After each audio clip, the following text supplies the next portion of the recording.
Hello again everyone, and welcome back to our American kitchen. Yes, I'm back in the good old US of A. And we're going to talk through cooking juicy chicken breasts instead of having them all dried out. This will involve a little bit of dry brining, cooking on a fairly hot pan, 400 degrees, letting it rest for a few minutes, and we'll talk about that why in a little while, and flattening it so it cooks evenly, because as we can see, chicken breasts are not an even shape. This is from a fresh Costco chicken breast, so let's get it between some sheets of cling film and have a go with the flattener. Just before we show that, I much prefer meat flatteners like this. I have a flattening and tenderizing mallet. I've had it for years, but I find you can be a bit over enthusiastic with chicken breasts, especially with turkey, by the way, but which is a completely different meat to work with. But we don't want to pulverize this chicken breast. We just want to flatten it a bit, and I find these tampers to be a much better way of doing that without damaging the chicken breasts. So we dried this chicken breast off with a paper towel, so it's pretty dry. We just need to give it a few whacks, really at this end more than the other, just to try and get it to be a uniform thickness. We'll flip him over, make sure that the cling film's still covering. Just give it a few more pats with our tenderizer till they don't have to be exactly the same thickness the whole way through, but it helps. A couple more. I'm feeling like whacking things tonight. There we go. That's good enough. Nice, fairly even thickness. Tails down a bit over here, but it will be okay. Next we're going to dry brine this, which just means we're going to sprinkle some kosher salt over the chicken. Now, I know you'll see chefs throwing salt all over the place on YouTube, but you really don't need that much to keep your chicken moist. Let's flip him over and get the other side.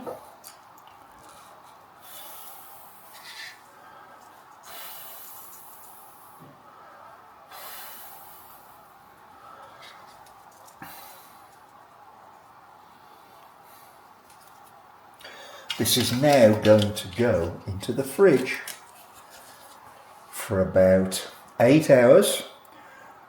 Turn it over halfway through. You could put it in overnight if you want. Probably need at least 4 hours. Okay, so let's talk a little about our beurre mani, which we're going to use to thicken our parsley, caper, lemon zest, lemon juice and vermouth sauce after we've cooked the chicken breast. Now, beurre mani is the pro chef's secret for thickening sauces. All it is an equal amount of butter and flour, which we're going to work together with a fork here. Should probably use a whisk. This is softened butter, Kerrygold too, so it's nice. We'll blend this all together and use it as a thickener to add. And by the way, we won't use anything like all of this. It's going to take us a while to blend the flour with the butter, so I won't bore you by making you watch it, but I will show you what it looks like when it's finished. So here's our finished beurre mani. Trust me, probably a tablespoon, if that, of butter and flour here. We won't use anything like all of this to thicken our sauce. I like to keep some in the fridge, break it up, and it refrigerates into quite hard lumps, by the way. But what happens when you put this in to thicken a sauce, the butter coats the starch granules in the flour. and they'll really break down and thicken the sauce well without having that cooked brown taste that a roux flour cooked in butter will give you. It also doesn't have that shiny finish that corn flour does, which in sauces like this I really don't want. So I really suggest you look at this. We're going to do a separate video on it. It'll be pretty short, but it really is the pro chef's secret to thickening sauces. And if you will, here's our mise en place for the parsley, caper, lemon zest, lemon juice, a little bit of black pepper and vermouth sauce that we're going to make for this chicken breast. Parsley from my herb garden. It's going completely wild right now. It's overgrowing my sage, so parsley sauces are good. Capers, coarsely chopped. A zest of half a lemon. We're only doing one chicken breast. We don't need to overpower this. Good bit of freshly ground black pepper. We're going to use half a lemon's juice. We don't want it to be too acidic. And here we have a healthy serving of white vermouth, dry vermouth. If you buy this from Trader Joe's, it's pretty cheap. We're going to have to be careful because we may have to add more of this. It evaporates very quickly as the pan's hot, and we'll thicken the sauce as required with our beurre mani. But things are looking pretty good right about now, so let's deal with the chicken. So here's our chicken breast as it comes out of the fridge after pretty much a 24-hour dry brine. We were pretty conservative with the salt. It's got a nice dry surface. We'll put some, this is going to lock in the juice perfectly. I'm going to put some flour on top of this just to dredge it a little. I will tell you, although it looked more, when we were hammering it, this has turned out to be very even, maybe tail down a bit towards the tail here, but we have high hopes of this. I'll show you what it looks like when we've dredged it in flour. We'll say cooking for 1 or 2, setting up a pan with a dredging station. Doesn't do it for me, it wastes a lot of flour, so I just use a spoon. Sprinkle the flour over, rub it in, flip it over, make sure everything's coated with flour. It's not that hard, you don't need a dredging station. It wastes too much flour in my opinion, and we don't like waste. We are going to cook this in a pan at 450 degrees. As we're doing it indoors and we want to make an acid-based sauce, we're going to use a non-stick pan, which means we have to hold under 500 degrees F because we don't want harmful gases coming off the non-stick coating. If I was using my cast iron skillet, which is way more non-stick than my non-stick pans, we could take the temperature through the roof, but we don't need to. We're looking to get the internals to about 140 to 145. So let's give this a go and see how it works out. So here we are, heating our pan, looking for 450 to get this chicken started. We'll use avocado oil. High smoke point, shouldn't hit it at this temperature, but you never know. It's going to take about 4 or 5 minutes for the oil, the pan to heat up to where we need it. This medium setting. I don't want to overheat the pan though, because getting it cooled down can be a real problem if you need to. There we go, 450. Let's get the chicken in.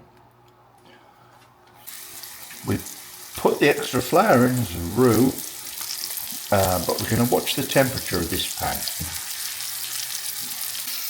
We're checking the temperature as we cook, and I will tell you the far away side of this pan is cooler than the close side. This pan does not cook evenly. Here we are after the first flip. Beautiful browned chicken. Not burned, browned. The flour helps with that, and you'll see the roux is in there. Oil there cooking away. Hopefully it won't come too toasty. Okay, just check the InstaFreeze. We have an internal temperature of 140. I'm taking the chicken out now, and we'll turn the heat off and see if we can make our sauce without the big saliva. By the way, here's how well browned the chicken is. On the other side, having cooked through for 140. And for purposes of timing, which will be important later, it is now 5:31. All our meat on fire goes into the pan.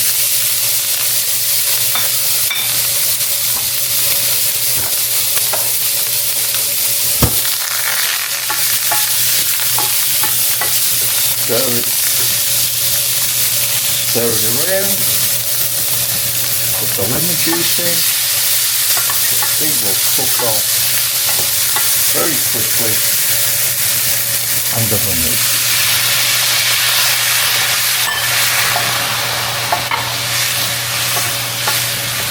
All the alcohol will burn off from the vermouth, which is basically white wine with bitters, and it's cooked down for a minute before we put the thickener in. Of course, we've got all the fond off the bottom of the pan and the roux, which will help.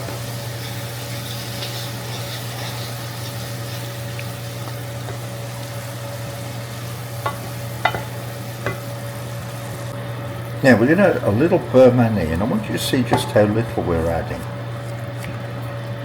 A little butter, a little flour. Stir it in just to see how much more we'll need. We'll cook this down for a minute. I'm showing this in full time just because I want you to see how we're going to thicken this sauce up.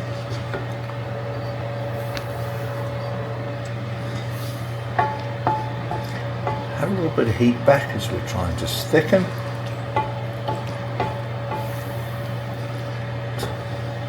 Looking pretty good to me about now though, honestly. Maybe a tad more, and I mean a tad. Not much at all. I don't over thicken this. Let's just see how that works out. Just a little nod more. Wow, look at that, folks. See how that leaves the pan bottom clean? We are there. It's perfect.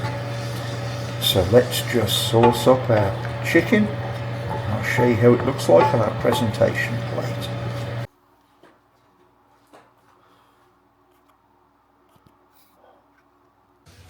Hello everyone. So I want to talk to you a little bit about this chicken breast recipe. And we're going to split this epilogue up into 3 parts. 1, about the recipe and the dish. 2, about the sauce. And 3, about the cooking temperatures and food safety and the decisions I've made. Now, first, the chicken breast itself was delightful. Juicy, tasty, beautiful chicken taste. Came from Costco, by the way, it wasn't organic. Nice browning. I didn't finish my dinner last night. You'll find that's not uncommon as you get older. But I did have the fat part of the breast, the thick part of the breast, with my breakfast this morning as my protein. And it was still moist, juicy. When I cut it up into chunks, you could see it was still just moist. The chicken taste was divine. Now, the sauce. We had parsley, capers, lemon zest, juice of half a lemon, and a good slug of dry vermouth, which we then thickened with beurre manis, and we'll have a separate video on beurre manis, the pro's thickening choice, although we give you some good details, usable details I think in this video. The sauce I would describe, this may sound a bit weird to you, as a medieval version of sauce vierge. Why medieval? Because medieval sauces had a lot of citrus in them. They're quite sharp on occasion. This was not sharp, it wasn't, no. The butter takes a lot of that away, but the lemon juice and the capers are, well, as the sous chef put it when she tried some, tangy. Now, you could put a little bit of sugar in there. I prefer honey. I liked the sauce. I thought it was beautiful. Really met the chicken very well. Freshened it up. I almost thought of overnight that the name for this recipe should be spring chicken sauce. But we'll leave that one go for now. The sauce has a mix of a little bit of roux in it, from the flour on the dredged chicken, but mostly from the beurre mayonnaise. So you get a little bit of colouring in there. And it's green because of the parsley. Now, if you want to soften that look, just put about a tablespoon to 2 tablespoons of cream or milk in there. Full fat milk, and just reduce it down. Don't boil it. Well, you may want to, but to give you a softer colour. But I liked it. I thought it worked out very well. I did cook it once before. You rarely see me give you something first try, unless it just really works out. Now, cooking temperatures and food safety. Because I was making a sauce and I wanted to use what little pan juices or scrapings I had, I decided to cook this in a non-stick pan, which means I have to hold my temperatures less than 500 degrees. I choose 450. You'll see there's an error in my monologue at the start of this video where I said we were going to cook at 400. 400 is the break point for me. Under 400, I'm not even starting. But we cook the chicken at 450. Typically, if I'm cooking this in cast iron, I'll get closer to 500. I want to stay below the smoke point of the avocado oil, but we're close up to 500 in a lot of cases. So, chicken cooked beautifully. I pulled it at 140 on the instant read thermometer in the middle of the fat part of the chicken breast. Now, understand that a chicken breast, when you're cooking it, particularly in a 450, most of the published data, by the way, stops with a pan at 425. So I don't have published data for you on this.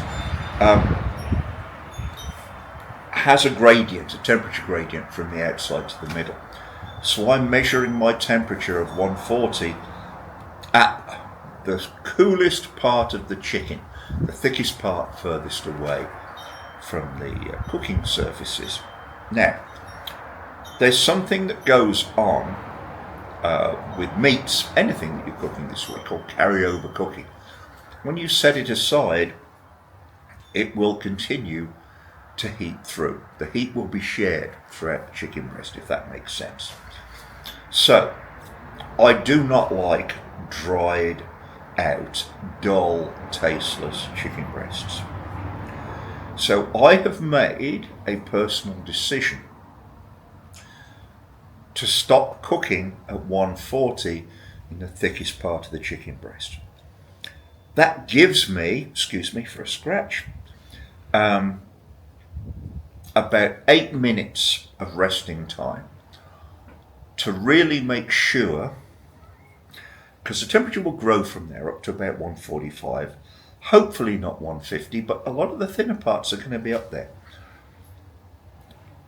To achieve a 5 log reduction in bacteria on the chicken or in the chicken, I'm going to take that chance because that gives me a really, as I said, moist, chicken tasting chicken breast.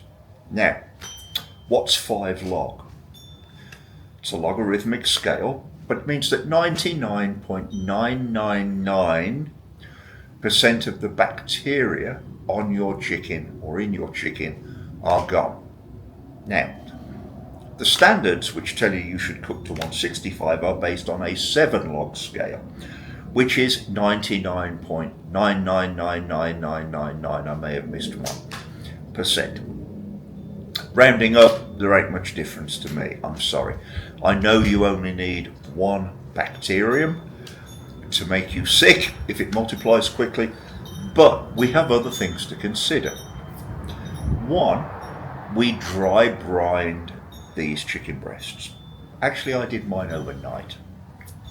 We sprinkled salt. It looks like a lot, by the way, when we're sprinkling the salt, but it was really only a good pinch or two on either side. But that salt, having dried off the chicken breast, really does get after the bacteria on the chicken breast surface as long as you've dried it off. It then goes back in the fridge, so it's kept cool so the bacteria can't grow and multiply, and the salt's getting after them. Now, it really only gets after them on the surface. It doesn't do much inside the meat, but for moist, juicy, tasty chicken, I will take a 5 log reduction, 99.999% reduction in bacteria. You must make your own decisions when it comes to this. I'm going to do a video on this. I'm not a health professional, so I'll be drawing on AI and a lot of published data to do it. But look, life's too short to eat a dried up, tasteless chicken breast, for crying out loud. 165 degrees? Are you kidding me? The thing's like a brick. And by the way, this is why I have a huge aversion to buying butchered meats at Costco, because they blade tenderize their meat. What does that mean? It means they poke needles into it.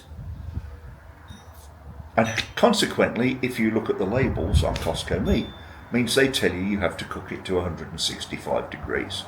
If they hadn't poked the needles into it, you wouldn't have to. Because most bacteria on meat are on the surface, and they get there in processing.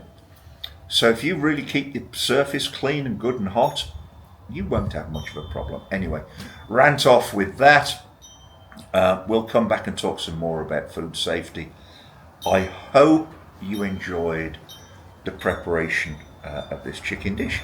I'd really encourage you to give it a try, because it's a different tasting chicken with that parsley, caper, lemon, Burmani, vermouth sauce. We'll explore the use of vermouth more in some other videos too coming up. So thanks for watching. I've been talking for nearly 10 minutes. I'm sorry about that, and I hope I haven't bored you, but I hope we all had a great day in our kitchens.